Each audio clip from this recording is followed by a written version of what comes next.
ეს არის ქუთაისის შემოვლითი გზის ახალი ავტომაგისტრალის ზუსტად ის მონაკვეთი, სადაც რამდენიმე დღის წინ გახმაურებული ავტოკატასტროფა მოხდა.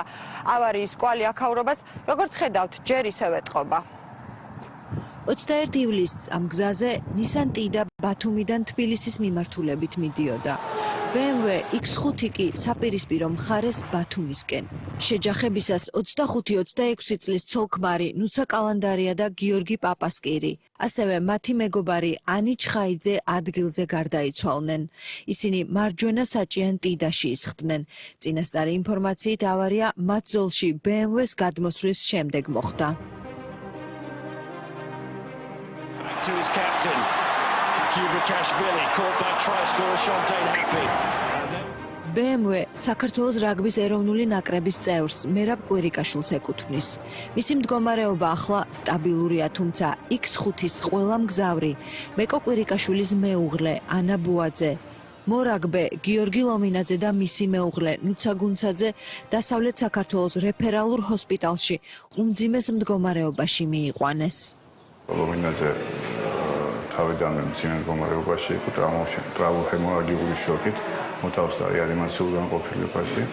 აღინიშნებოდა თავის ქალატუნის დახურული ტრავმა. ჩვენ კლინიკაში იმყოფება კვირიკაშვილის მეუღლე ბუაძე ანა. ისიც რეანიმაციაში არასტაბილურად მძიმეა. აქვს თავის ტვინის დახურული ტრავმა, სახისმლების მრავლობითი მოტეხილობები, გონკერდის დახურული ტრავმა, ნეკნების მრავლობითი მოტეხილობები, პნევმოთორაქსი. რაც ეხება კიდევ ერთი მორაგბის მეუღლეს, გუნცაძეს, იმყოფება ქუთაისის რეფერალურ საავადმყოფოში, მისი მდგომარეობაც მძიმეა, მასაც აღინიშნება სახისმლების მოტეხილობა, ტრავმოჰემორაგიული შოკი, ის იყო ფერმძიმედ, გულში მოხდა სპონტანური აბორტი.